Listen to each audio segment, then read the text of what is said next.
Olá, começa agora mais uma edição do programa que deixa você bem informado sobre as notícias e novidades da Justiça Eleitoral no estado do Rio Grande do Norte. No programa de hoje você vai ficar por dentro das principais mudanças no calendário eleitoral de 2020 e vai ver também que a campanha para o cadastramento de mesários voluntários bateu recorde no Rio Grande do Norte. Até agora, mais de 10 mil eleitores já se cadastraram para trabalhar voluntariamente no pleito deste ano. E na entrevista, o convidado é o juiz Carlos Wagner Dias. Ele fala sobre a desinformação, as famosas fake news no cenário político. Tudo isso você confere a partir de agora. O Justiça Eleitoral na TV está no ar. As recomendações de biossegurança para evitar a propagação da Covid-19 levaram a Justiça Eleitoral a promover mudanças no calendário do pleito deste ano. Confira as principais. A mudança mais significativa foi a data da votação.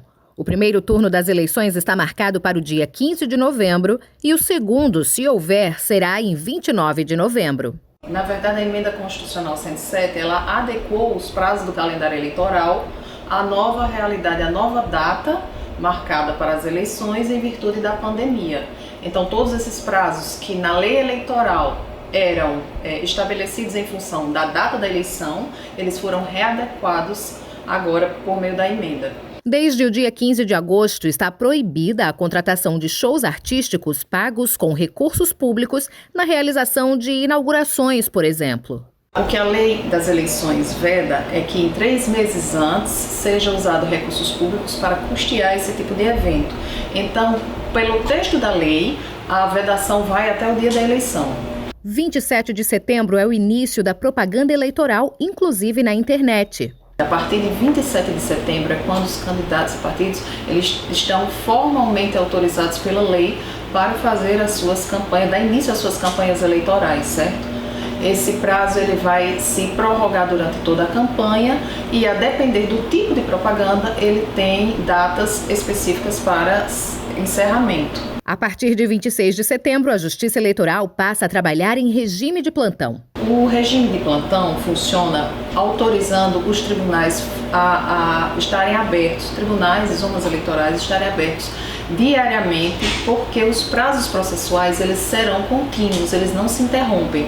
É a lei complementar número 64 que estabelece esse tipo de procedimento na contagem de prazos. Então, a partir do dia 26 até o dia 18 de dezembro, nós estaremos funcionando em regime de plantão. O prazo para os tribunais julgarem os pedidos de registro encerra em 26 de outubro. Os pedidos de registro, eles devem estar julgados pela instância ordinária, ou seja, aqui pelo TRE, até o dia 26 de outubro de 2020. 30 dias após o último dia do pedido de registro. 15 de dezembro é o último dia para a entrega das prestações de contas. Pela lei eleitoral, eles têm até 30 dias depois do primeiro turno para apresentar as suas prestações de contas, seja ele um candidato eleito ou não eleito. E em 18 de dezembro é o prazo final para a diplomação dos eleitos. Para respeitar a data da posse dos candidatos eleitos, que também é regida pela Constituição. Em razão da pandemia provocada pelo coronavírus, os mesários que fazem parte do grupo de risco serão substituídos por prevenção. Justamente neste momento, a Justiça Eleitoral Brasileira registrou recorde de inscrições para trabalhar como mesários voluntários. Aqui no Rio Grande do Norte, até agora, mais de 10 mil eleitores já se voluntariaram. As campanhas publicitárias divulgadas pela Justiça Eleitoral têm dado certo. Até agora, 2020 foi o ano com maior registro de inscrições para mesários voluntários em vários estados brasileiros, inclusive no Rio Grande do Norte. É um prazer estar aqui falando um pouquinho sobre mesário. Então, em virtude da pandemia, nós tivemos que repensar uma forma de convocar novos mesários para trabalhar nas eleições de 2020. Então, a campanha do mesário voluntário, ela já existe desde 2004, mas este ano foi dada uma divulgação maior, principalmente nas redes sociais, rádios, televisões, e a gente acredita que isso despertou o interesse, principalmente porque muitos mesários eles não sabiam quais as vantagens de se trabalhar como mesário. E também, dentro dos mesários voluntários, existe o mesário voluntário universitário. Então, acreditamos que um dos motivos da grande procura esse ano, que realmente superou todos os anos anteriores, foi em virtude da nossa pandemia, do momento que estamos vivendo, e também dessa divulgação em massa e do mesário saber não só a importância de trabalhar para a democracia, a cidadania, como também as vantagens que ele pode receber trabalhando como mesário. A chefe da seção de formação e aperfeiçoamento do TRE-RN explica que aqui no estado, só no primeiro turno, serão convocados cerca de 26 mil mesários. Mais de 10 mil eleitores já se voluntariaram, mas nem todos os inscritos serão chamados. Nós vamos precisar em torno de 26 mil mesários para trabalhar no primeiro turno em todo o Rio Grande do Norte.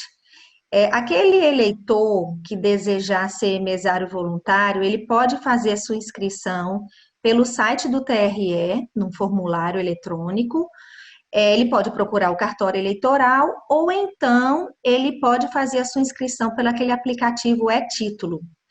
Mas é bem importante ressaltar que no momento que ele está fazendo a inscrição, ele ainda não é considerado mesário. Por quê? Porque a zona eleitoral, quando ela recebe aquele pedido de inscrição, ela tem que fazer uma análise. Então, se ele estiver dentro dos parâmetros permitidos para se tornar um mesário, ele vai receber uma convocação oficial pela zona eleitoral. Então, a partir do momento que ele recebe a convocação, aí sim, ele se tornou mesário. Em virtude da pandemia de Covid-19, o treinamento para quem vai trabalhar no pleito de 2020 foi repensado para garantir a biossegurança dos mesários. Agora é tudo virtual. Em virtude da Covid-19, o treinamento para mesário ele está praticamente 100% à distância, na modalidade à distância. Então, o TSE, na plataforma de educação à distância, montou uma grande turma de treinamento à distância para mais de 870 mil mesários. A gente já está na terceira turma, são 10 turmas. O treinamento iniciou dia 1º de setembro e vai até dia 10 de novembro. Então, os mesários estão sendo convocados para aquela turma em específico e já estão realizando o treinamento. Mas existe uma grande novidade, que é o aplicativo da Justiça Eleitoral, que ele já está disponível para download desde o dia 1º de setembro, tanto em smartphones como tablets, e aí o mesário ele pode realizar esse treinamento através do aplicativo. E outra novidade é que o aplicativo pode ser usado no dia da eleição, o mesário pode levar para a sessão eleitoral, porque no aplicativo vai ter um checklist de tudo que ele deve fazer no início da eleição, durante a eleição e ao término da eleição. Então, é como se fosse um passo a passo que ele tem ali rapidamente, um acesso muito fácil e prático. E ainda dá tempo de se inscrever para trabalhar no pleito deste ano. Essas convocações já começaram desde a segunda quinzena de agosto. Elas já estão se encerrando, mas o que acontece? Muitos mesários pediram substituição. Então, essas substituições ainda estão ocorrendo. Então, aquele eleitor que deseja trabalhar como mesário voluntário, ele ainda pode sim se inscrever, porque ele pode entrar no lugar de uma pessoa que está sendo substituída. O assunto agora é o combate à desinformação no cenário político. O convidado foi o juiz da Corte Eleitoral do Rio Grande do Norte, Carlos Wagner Dias. Acompanhe. Doutor Carlos, como é que a Justiça Eleitoral tem se preparado para combater essa desinformação no cenário político? A Justiça Eleitoral no Brasil inteiro tem se preparado com a possibilidade de campanhas. Já se iniciou uma campanha muito interessante na TV e no rádio a partir do dia 1º de setembro deste ano, em que busca conscientizar a população para não repassar notícias que não tenham algum tipo de procedência ou que as pessoas desconfiem que se trata de uma notícia falsa. Há uma preocupação muito grande do atual presidente do Tribunal Superior Eleitoral, o ministro Luiz Roberto Barroso, quanto às campanhas de desinformação e aquelas que possam difundir o ódio ou a difamação na internet. Então, em princípio, estamos começando com um processo educativo da população brasileira. Doutor Carlos, a gente fala muito sobre a conscientização da população com relação à propagação de notícias falsas, mas e as plataformas digitais? Elas também estão se conscientizando, elas também estão adotando políticas para combater a disseminação de fake news? Olha, tem responsabilidade sim. O que me preocupa é a plataforma digital do WhatsApp, porque é o aplicativo mais utilizado no Brasil e, pela sua sistemática própria, facilita muito a difusão de notícias falsas. Para vocês terem uma ideia, em apenas 1 hora é possível propagar, durante um município de pequeno porte, toda a população que tenha smartphone ou algum instrumento eletrônico chega a essa informação. Então, as outras plataformas, como, por exemplo, o Instagram e também o Facebook, têm utilizado mecanismos que eu acredito que são mais eficientes do que o WhatsApp para combater as fake news. E é muito importante que o eleitor crie o hábito de checar aquela informação em fontes seguras antes de passar a notícia adiante. Exatamente. É claro que sempre fez parte da disputa eleitoral a propagação de notícias falsas ou notícias desabonadoras contra adversários políticos. A grande diferença hoje é o potencial destrutivo da imagem, da reputação das pessoas, que ocorre de uma maneira muito mais avassaladora. O poder das redes sociais ele é muito forte e, naturalmente, que as pessoas devem se conscientizar de não repassar. Enquanto não existir um mecanismo efetivo do próprio aplicativo que neutralize quando haja uma denúncia de que aquela informação, aquela mensagem ela é falsa, a população tem que contribuir nesse sentido. E os aplicativos, em geral, têm a consciência de que isso é um trabalho ainda em evolução e que, certamente, vão contribuir para o combate. E existem punições, tanto para quem cria quanto para quem dissemina notícias falsas? Basicamente 3, que é a retirada daquela postagem do ar, seja em qualquer tipo de plataforma digital. Também tem o direito de resposta para quem se sentiu eventualmente ofendido ou agredido, e também a possibilidade eventual de aplicação de uma multa. E isso o juiz vai analisar qual é o montante da multa será aplicada no caso concreto, dependendo da gravidade, dependendo da própria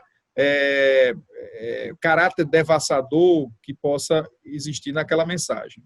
E além de verificar a informação, existem outras formas, outra maneira da gente ajudar a combater as fake news? Tem algum canal para denúncia? Como é que a gente pode fazer para evitar que o nosso pleito seja atrapalhado pela desinformação?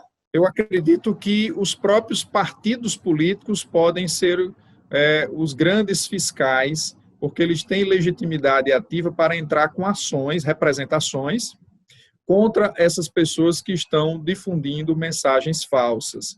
Mas, assim, também tem um papel muito importante que o Ministério Público Eleitoral, de maneira muito exitosa, vem exercendo no país. Eu não tenho dúvida de que a instituição ministerial vai ter a presteza, rapidez e a combatividade necessária para tentar diminuir ou mesmo inibir as ações e as campanhas de desinformação. Doutor Carlos, por último, a gente viu que no pleito passado, além das notícias falsas com relação a candidatos e partidos, a Justiça Eleitoral brasileira foi alvo de muita desinformação, né? Muitas tentativas de descredibilizar a segurança da votação eletrônica. O TSE já disponibiliza também canais para esclarecer o eleitor sobre essas notícias falsas? Sem dúvida alguma. Talvez essa seja a maior fake news que o Brasil já propagou no processo eleitoral, que o próprio processo eleitoral não é seguro, não é correto, que há algum tipo de desvio ou de fraude. Isso é uma grande mentira. O nosso processo eleitoral é o melhor, ou um dos melhores do mundo em termos de segurança, e a sociedade ela deve ficar absolutamente tranquila de que não há a mínima condição de ocorrer algum tipo de fraude ou que possa gerar algum tipo de dúvida quanto à lisura do pleito eleitoral. Muito obrigada pela sua participação. Eu que agradeço. Um grande abraço.